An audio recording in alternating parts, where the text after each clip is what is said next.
Say it is a hard topic to discuss.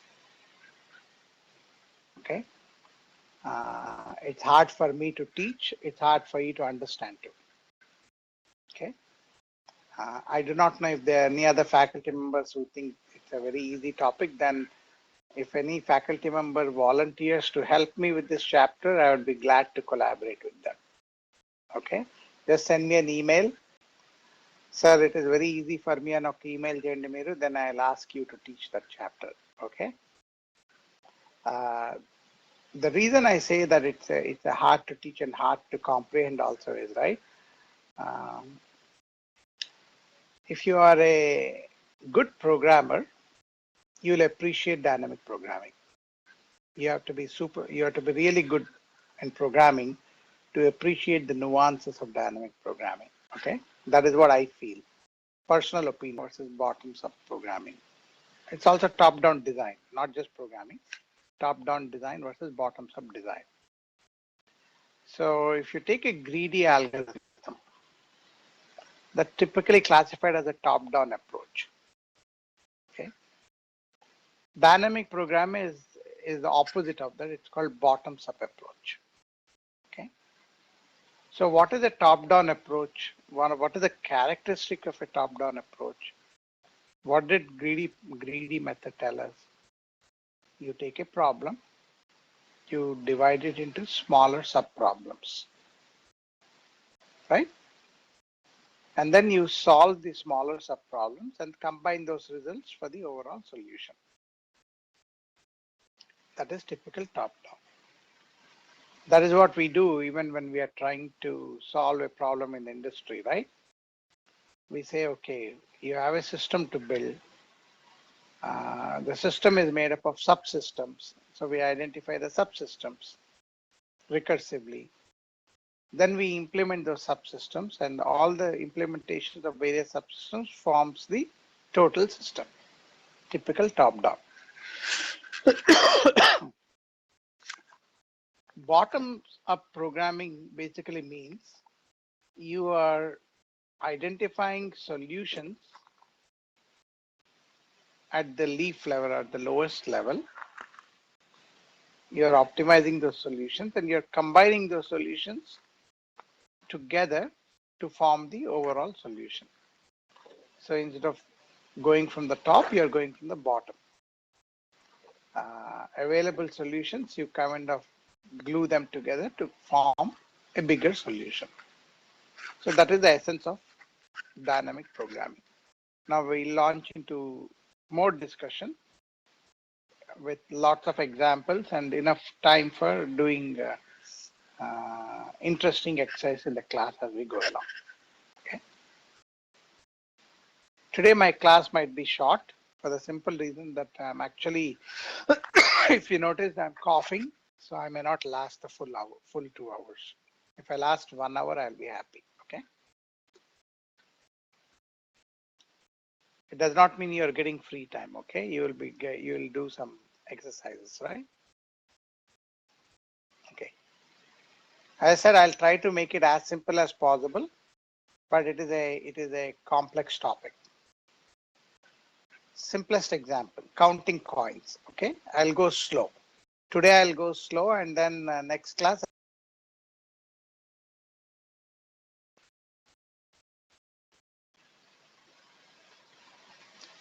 I'll monitor the chat.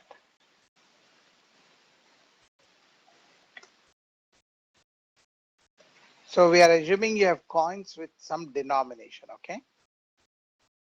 One, I think I had a 5-cent coin, I think, which I removed. Whether you call it cents or paisa, whatever, right? Yeah, we had a 5-cent also, I think. Yeah. Let me go there and we'll check.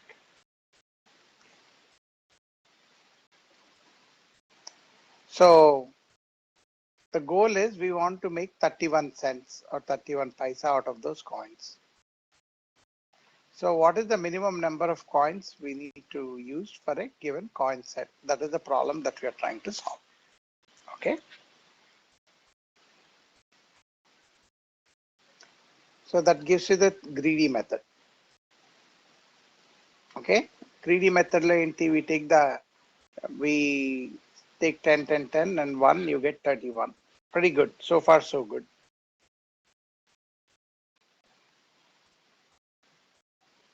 See, originally 5 was there. Okay. So if 5 is not there, what is the solution? Is what we are asking. Okay. Different scenarios. Similarly, we are saying if you assume coin denomination is not there, what is the solution? If you add a coin with denomination 21, what is the solution? So different permutations and combinations, right? Under different conditions, starting conditions. So look what happens. The solution greedy method for 63. If we add a denomination 21, then obviously 21, 21, 21 is 63, right? However, in this example, we'll see soon that greedy method is not always optimal. Okay, so we are making a claim that, hey, greedy method would not always work. Just because we saw some examples here that it is working, it's not a universal solution. Okay, why do we say that? So let's assume these are the following denominations. Okay, let me move this so that we can see the.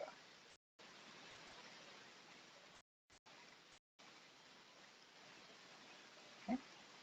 So 63 cents is our goal. Okay.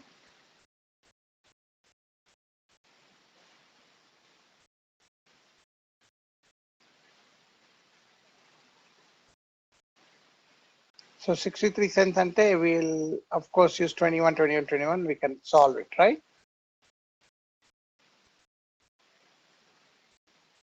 The way we solve this is the lowest cent coin that we need is 1 cent because that's atomic. Because without making 1 cent, you cannot count all the numbers. So that's why you need 1 cent. If you don't have 1 cent, let's say you are going to 9. If I have only 5 cent coin, I cannot get to 9 without 5 cents. So you need 1, the lowest unit. Okay, 1 paisa. Okay. Now to make k cents, the algorithm says, if you already have a k cent coin, then that 1 coin is the minimum number of coins. The goal is, remember, minimum number of coins.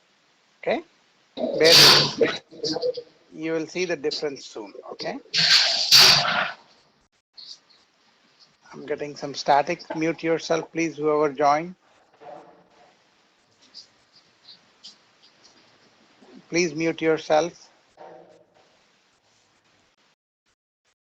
Find the minimum number of coins needed to make I cents. Okay. I'll show you the example. And then you have to find the minimum number of coins needed to make k minus I cents, right? We already found for I.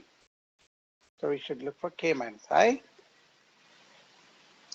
Choose the I that minimizes the sum because the total number of coins should always be minimum. That is the algorithm. Okay. And this algorithm is a divide and conquer algorithm in essence, or brute force, whichever way you call it, it doesn't matter. Okay. So you can see that the moment you say for each one, that means there's a recursion there, right? When you're saying find the minimum number of coins you need to make I cents, and then for rest of the coins, again, you do the same thing, right? Anything to do with recursion, from the previous chapter, we have seen that it could be exponential work. That's why I do not know if you remember in one of the slides, I said you can think, meaning design recursively, but implement iteratively. Iteration is faster than recursion. But the beauty of recursion is it makes it easy for you to understand the design. So that's why a lot of designers in the industry, we use recursion to design solutions. When it comes time to implementation, we convert that recursion into iteration. Okay. So if this is the divide and conquer approach, then it shows that it cannot work for solving the 63-cent problem. Okay. So there's another way of solving it. Okay. And follow this carefully line by line. Okay. So we say, okay, we'll use one 1-cent coin plus the best solution for 62 cents. Note the word best. Okay. Then what do we do? Then we take the next denomination because 1, 5, 10 like that we have, right? Then we take one 5-cent coin plus the best solution for 58, right? Because now,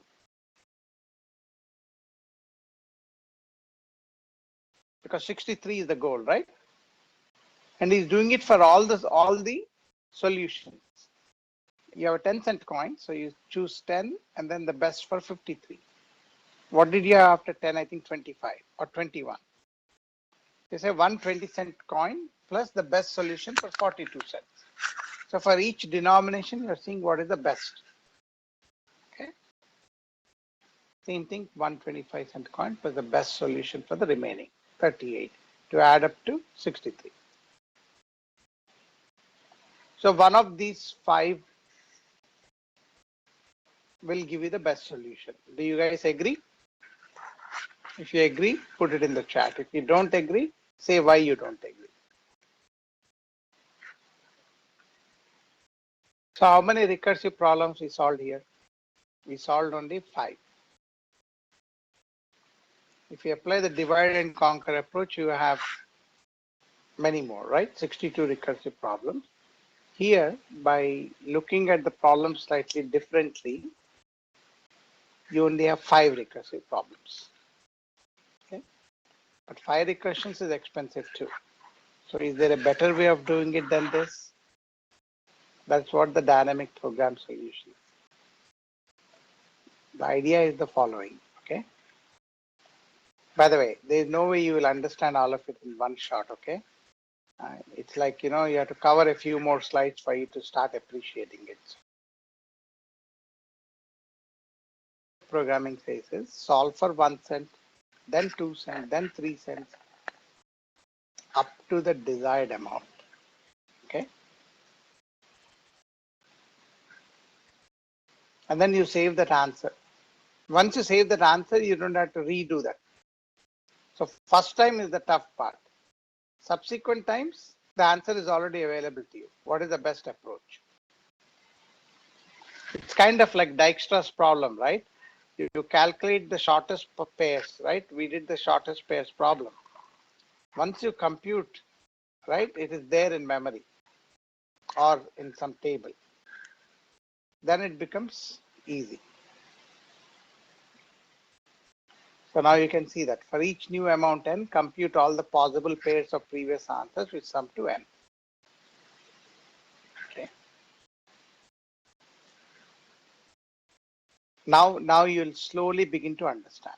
So for example, to find a solution for 13 cents, okay? Cents, you replace it with paisa if you want. So you're going to solve for all 1 cent, 2 cent, 3 cent, up to 12 cents. Okay. Next, choose among solution 1 cent plus 12 cents, 2 cents plus 11, like that up to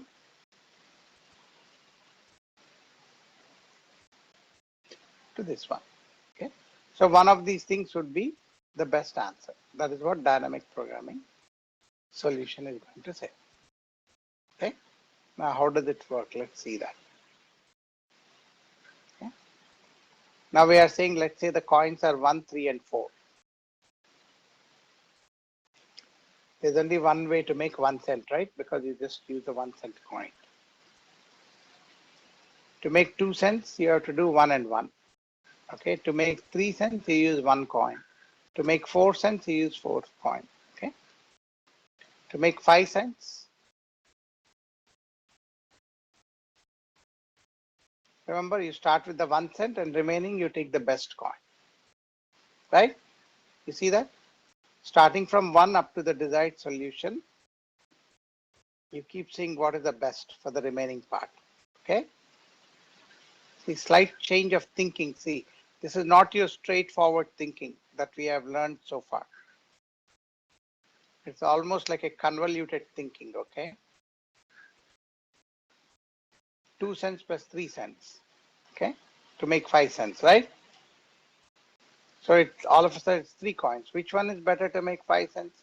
1 cent coin and 4 cent coin, right? Let me stop here for a second. Do you understand this particular slide? Different way of thinking.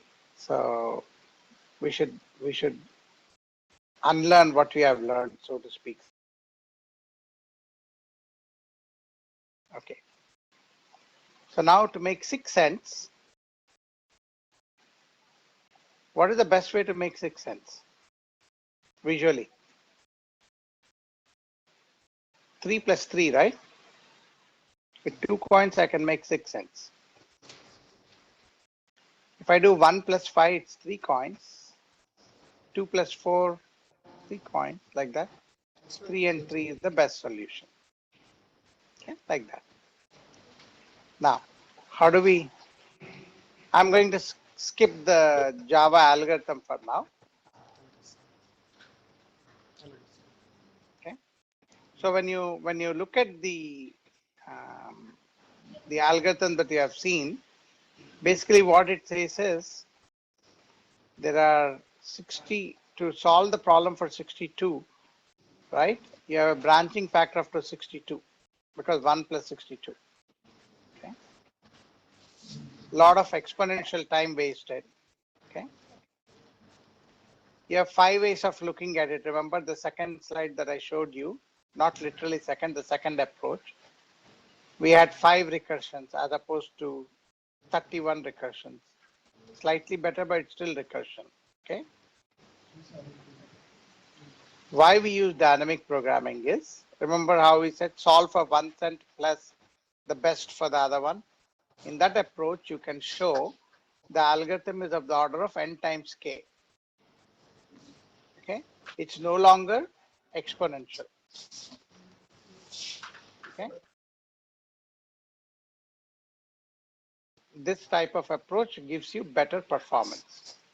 Okay, mute yourself, please. Whoever is talking, mute yourself. Okay, divide and conquer splits the problem into separate subproblems. You solve the subproblems and combine the results. The 3 classic cases that we have seen are quick sort, merge sort, and binary search, right? That's what we do, divide.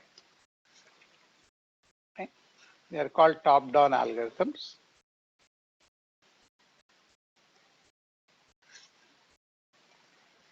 So them to find the solution to larger problems, as I stated in the beginning. It's just summarizing what I said in the beginning. Okay. You can also think of it as a bottoms-up way of doing it. Okay.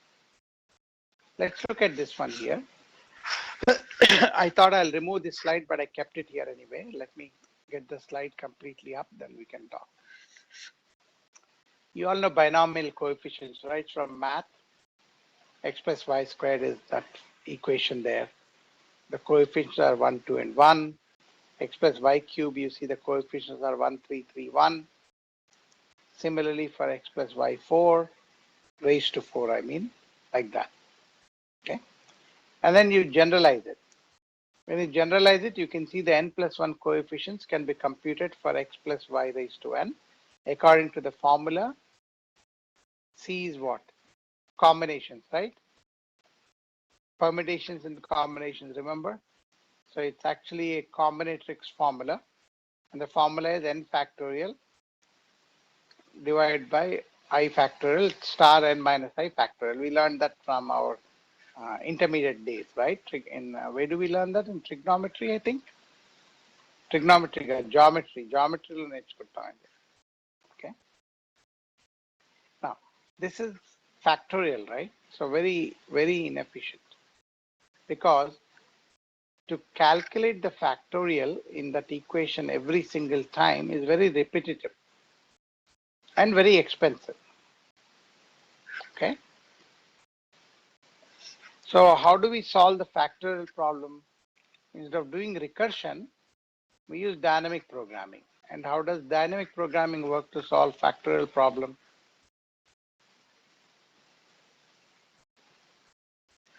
Remember, we said we start with the lowest unit. Remember the 1 cent, 2 cent, right? So you, for factorial 0, we know it's 1, factorial 1, it's 1, factorial 2 is that, right? So like that, you use the solutions, okay? You use the solutions for each of these numbers like that. And what are you doing basically then? The way it is done is it is only depending on the previous row. That means, let's say if you're doing factorial 6, right? You are not recomputing factorial 5 because factorial 6 is 6 times factorial 5. Voila. So you're always using the results of the previous step. That way your computation time is saved. Okay. By doing that, you are able to solve the binomial coefficients problem easily. Because now it becomes a linear space and quadratic time are needed. Linear space because the table, right? You can see it's a table or an array, multi-dimensional array. And you only require quadratic time as opposed to exponential time. I don't know if you have done Pascal triangle in your programming class. The first C programming class, this is nothing but a Pascal triangle. Faculty members know, I'm sure you already know that. Okay. Again, I'll skip the programming element of it for now. Okay. What is the question then is, right? Yes, dynamic programming is bottoms up. We find solutions to smaller problems. We combine them. All that is good. Why does it work? Why does that approach work? The approach works because it is based on a principle called principle of optimality. Okay. So I'm going to tell you what principle of optimality is. Okay. In the context of dynamic programming.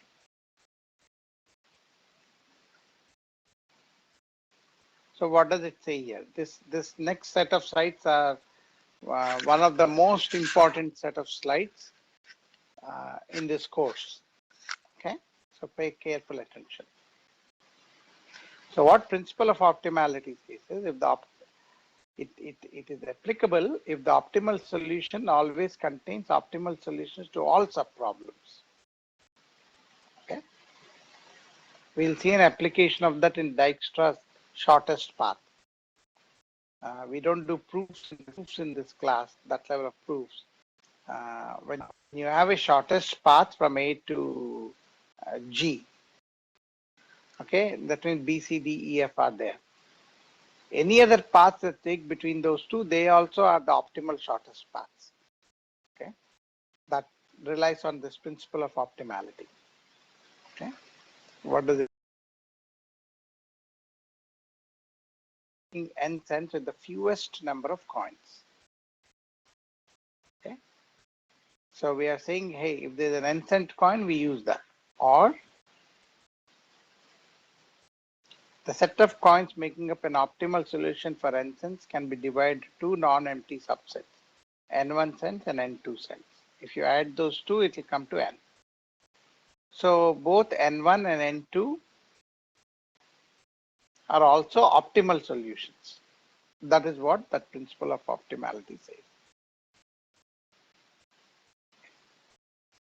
So if either subset of N1 or N2 can be made with fewer coins, then clearly N cents can be made with fewer coins, and hence solution was not optimal. So he's proving it by contradiction. Okay. Now,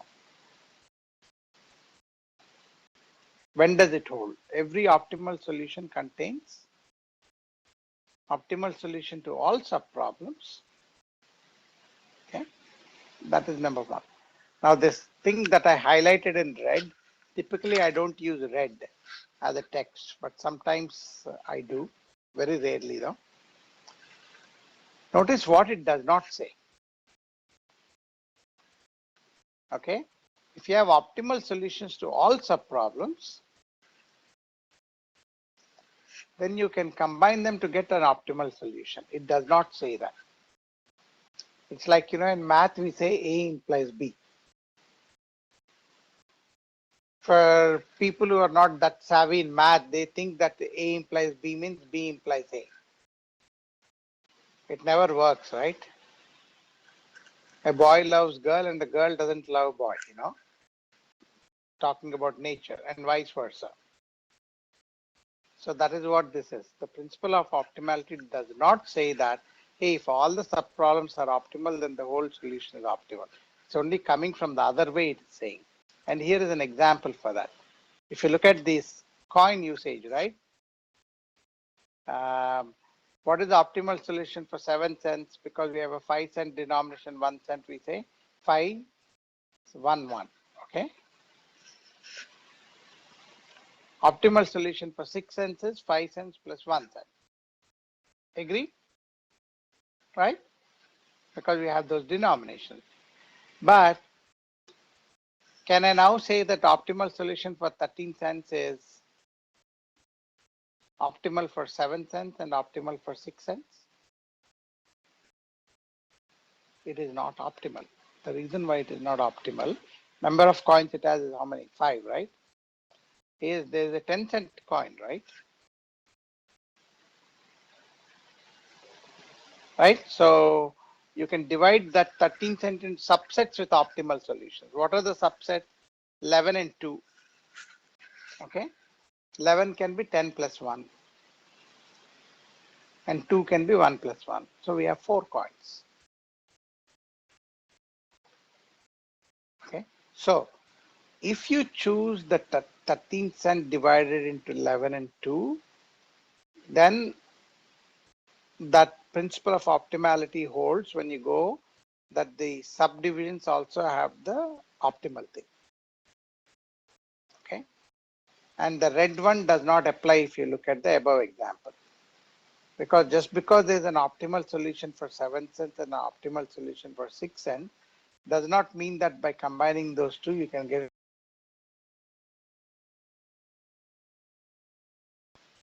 So you cannot assume the other way around is what the principle of optimality says.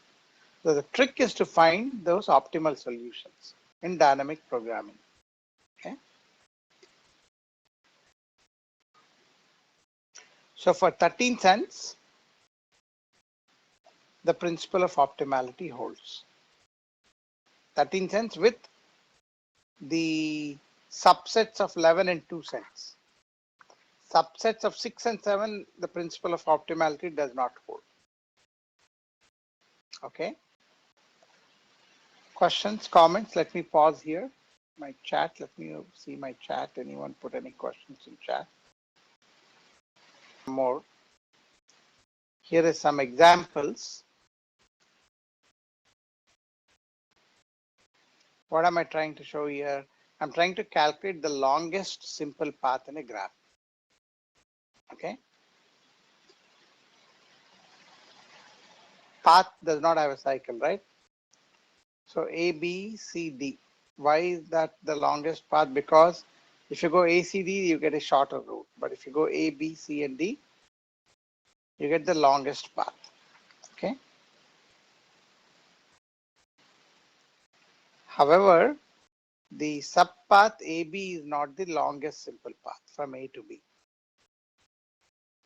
Why is it not the longest simple path from A to B? Because the longest simple path from A to B can be one ACB, right? If you go from A to C to B, then you are taking 4 units as opposed to 1 unit. Okay. So I can give you an example like that and say, hey, does the principle of optimality hold for this problem?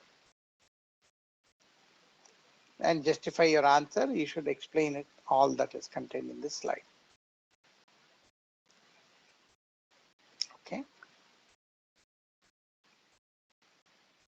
Programming cannot be used. Okay.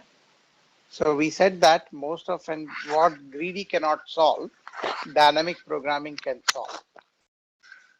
But there are cases like this where dynamic programming cannot give you an optimal solution. Okay. So why am I saying that? The reason I'm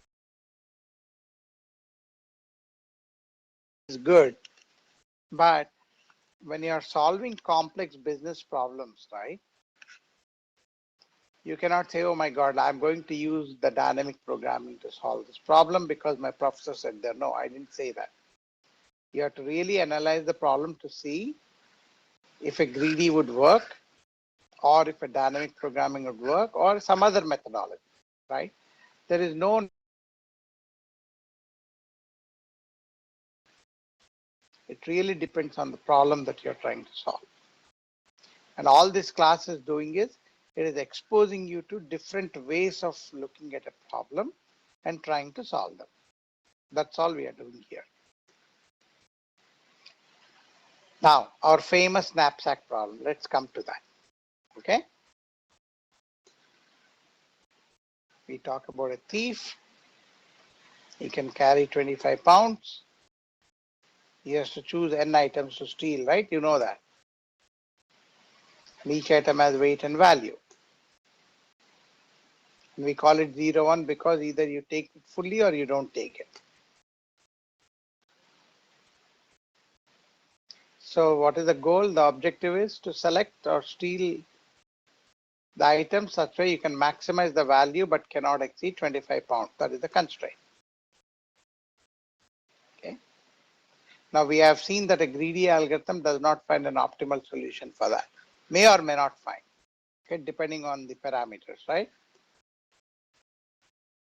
For now 0, 1 knapsack, it has been shown that a dynamic programming works very well. Okay. And I made a note there for students saying it's very similar to the coin problem. A knapsack problem is very similar to the coin problem. And the easiest way for you guys to remember, it's a legitimate question in exam, right? Show an example where a greedy algorithm does not find an optimal solution, but a dynamic programming approach would work well. And always remember to the coin problem and 13 cents problem, right? Then you will be able to answer that question very well. Okay.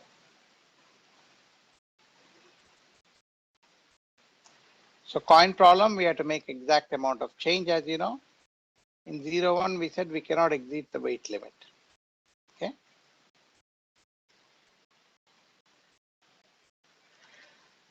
Let's see how it solves. I do not know how it solves. Yeah, I don't have anything more on that, I think. So to kind of conclude that part of the lecture, dynamic programming relies on working from bottom up. And when you're working, you're saving those results and reusing those results. That's what it is. And then we example that you can always remember to give in an exam for these things is factorial problem.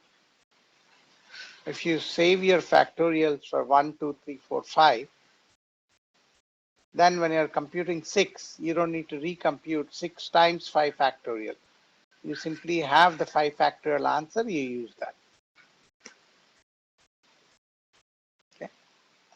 As I said here, it's a very complex and tricky way of doing it. There's no, I would almost say that there's no scientific way to solve it. It's more art than science. Okay, I see lots and lots of examples in the literature which clearly demonstrate dynamic programming is still more art than science. Okay. Where do we use it? We use it for optimization. Okay. And there are lots of algorithms in computer science. If you take my automata theory, we would discuss a lot of those things. Most of these algorithms that are proposed, they actually take exponential time. So you don't want exponential time algorithms in your code. That's where you try to make it into more like like what did he say there? N star K type, right? Which is not an exponential algorithm. Okay. And how do we know what are the class of problems that are suitable for dynamic programming? Only problems that satisfy the principle of optimality. Okay. So when you have a problem, the sub-problems are themselves optimal. Okay. If you go back to the 13-cent coin problem, the sub-problems of 11 and 2 are optimal, but the sub-problems of 6 and 7 are not optimal. Okay. So we don't want exponential time. That's why we always say we prefer dynamic programming. Okay. So some notes I gave here between greedy versus dynamic.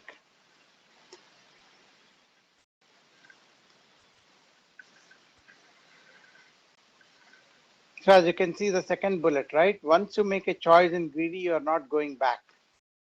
Okay.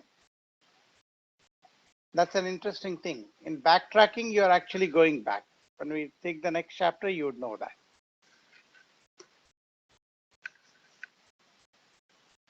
So we go bottoms up, taking smaller sub-solutions and then trying to look at many possibilities and choices before we arrive at an optimal set. That's what we did, right? When we looked at the 63-cent problem, we said, what is 1 cent plus the best solution for 62? And we had another one, what is 2 cents best solution for 61? By having those sets ready, you are able to, at runtime, pick the right optimized solution to come up with your overall solution.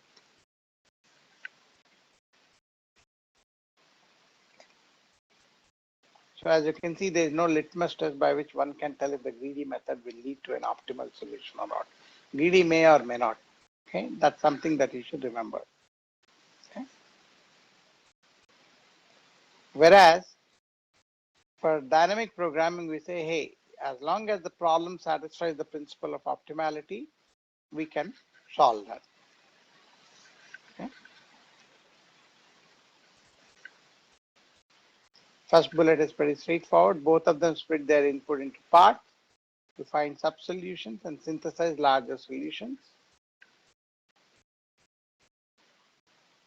Most of the divide and conquer, you're splitting in the middle, as you know, like when you did the binary search, right? Not always, most of the time. Whereas in dynamic programming, you're splitting at every different point.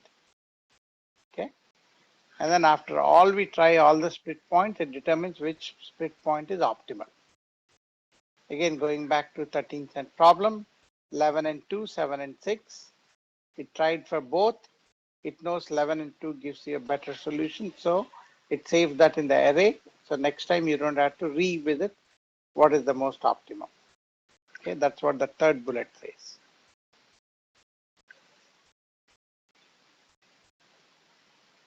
This is the most important principle. To reiterate one more time, principle of optimality is if the sub-solutions of the optimal solution of the problem are themselves optimal solutions for their sub-problems. Okay, so that optimality has to trickle down to the sub-problems too. That's what it says.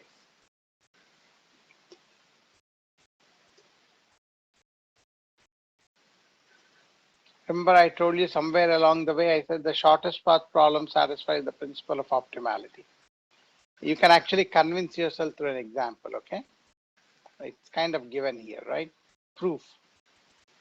So you're trying to go from A to B, and intermediate nodes are x1, x2, all the way to xn. Okay. So if path from xi to xj, you can prove it by contradiction, right? If you assume that it is not, then that means A to B via xi and xj is no longer the shortest path, right? So this is a classic case of proof by contradiction, where you can say that, hey, the shortest path problem satisfies the principle of optimality. Okay. But on the other hand, mute yourself, please,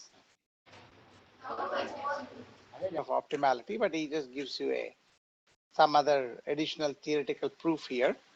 He takes a ring, right? So you have an undirected graph A, B, C, D, E, and you have edges A, B, B, C, C, D, D, E, and E, A, right? That forms a ring, correct? So the longest non-cyclical path from A to D is A, B, C, D. Okay. Now, if you continue further, if you see B to C on that, okay, it's an edge BC, but it's not the longest path from B to C, because you can go from B to C like you can do BADCE is the longest path. Okay, so you can go from B to A. That means you're reversing the course, right? In a ring. Instead of going directly from B to C, you can go from the other way. So that's the longest path, right? So he's able to prove that the principle of optimality does not apply in this case. Okay. So only for the shortest path it applies, whereas for the longest path it does not apply. Okay. And I gave some algorithm here. I'm getting a little bit tired, so we'll stop after this slide, okay? Unless I have.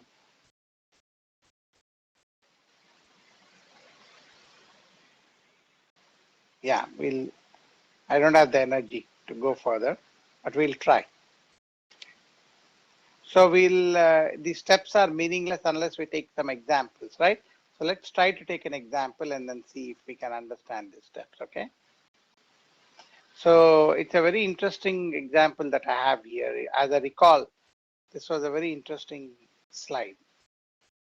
How do you solve the matrix or matrix multiplication problem? Okay. So you have two matrices here, right? So how do you solve that? Okay.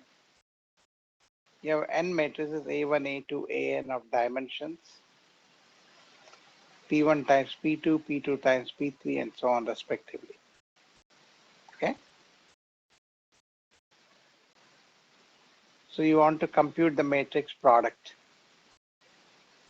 for all those matrices, right? So the goal is in what order should A1, A2 be multiplied up to AN be multiplied so that it will take the minimum number of computations to derive the product. Does everyone understand this question? Very interesting problem, right? What we do, we start computing from left, right? We take P1, P2, and P2, P3, we can do that. Then the net result of that matrix would be P1 times P3 are the dimensions, correct?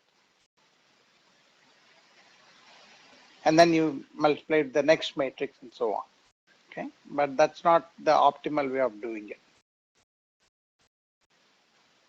Okay.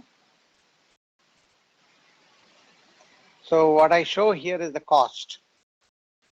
When you are multiplying, right? So how do you get to that final value? You understand the dimensions, right? If this is 2 by 3 and this is 3 by 2, first matrix is 2 by 3 and second one is 3 by 2. The resulting matrix would be 2 by 2, right? You all know that. That's why you see 2 by 2 matrix on the right. Okay. So we have to figure out how to compute the matrix multiplication cost. That's what this is trying to tell you. The goal is to reduce the number of computations always, right? So here are some approaches. Whether I'm introducing it to you, I want you to ponder, then we'll come back and review in the next class. Okay. So here is the way you do the matrix multiplication, which I am showing you there. Okay. How many computations are there? You calculate. Okay. Then you get 139 and then you get this one. Okay.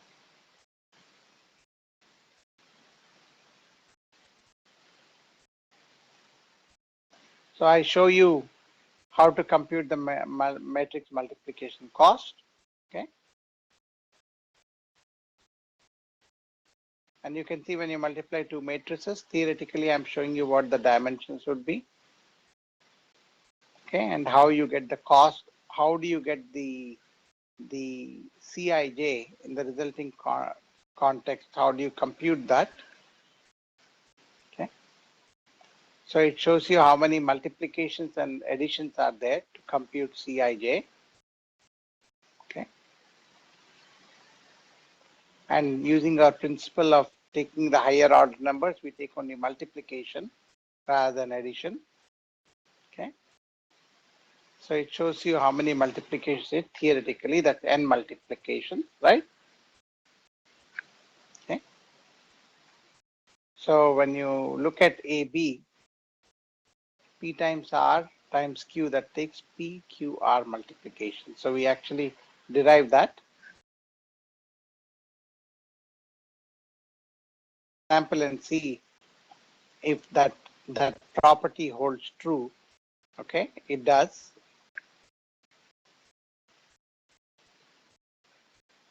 Right. So when you know how many multiplications it takes, I'm giving you three matrices with dimensions 3 times 5, 5 times 8, 8 times 2. And then I'm asking you a question, which is better? Whether you multiply A1 and A2 first, followed by A3. Okay.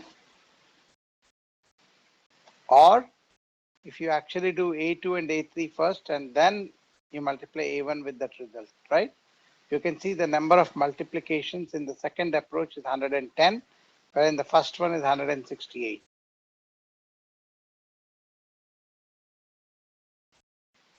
Okay. So how am I able to arrive at those things? This is not like a divide and conquer, nothing like that. That's why this is called dynamic programming.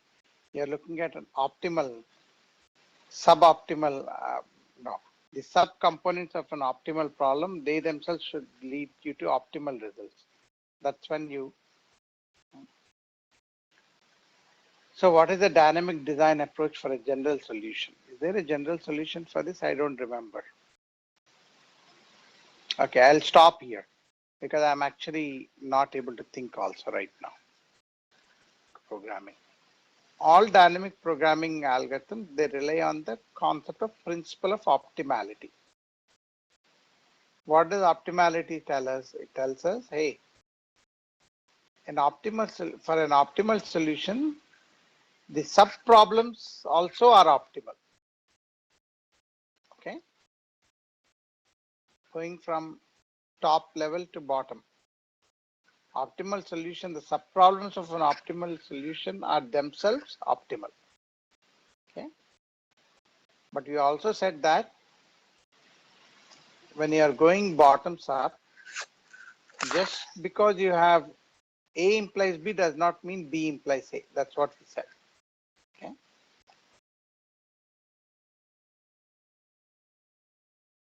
And problem, we have optimal solution for 7 cents, we have optimal solution for 6 cents.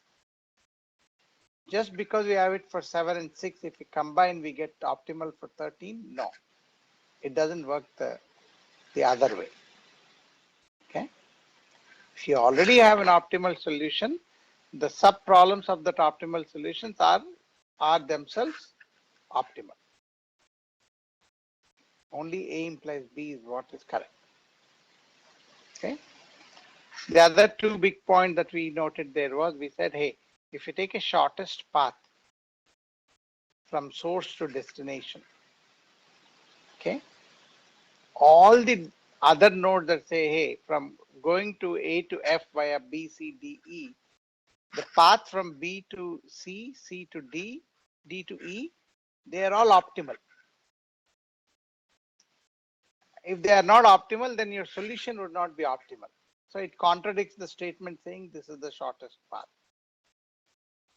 So there, the optimality works fantastic. In the longest path problem, the optimality does not work. We showed an example like that similarly. Okay. So that is what we covered. And then we just introduced the matrix multiplication to show how dynamic programming really works here, right? One of the interesting problems in matrix multiplication is when you have many tables to multiply, in which order you would multiply those tables. You might think of this as a math problem, but this is really not a math problem. This is actually a join problem in databases. You have not taken a course in databases. In databases, what we do in order to retrieve the data and then display to the user, when you go online, for example, to Amazon or to any travel site like yatra.com to book your things, right? It is bringing out data for you from a database. Okay. They are actually using this optimization problem so that way they can minimize the number of joins that are done, or in which way they do the join, they optimize that so that way the data can be retrieved faster. Okay. The algorithm that they use for the database retrieval are typically the dynamic programming algorithms. Okay. Okay, I'll stop here. Post this slide deck.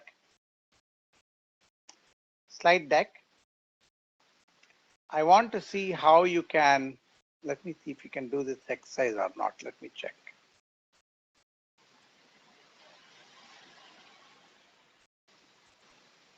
Give me 1 second, please. I'm checking something.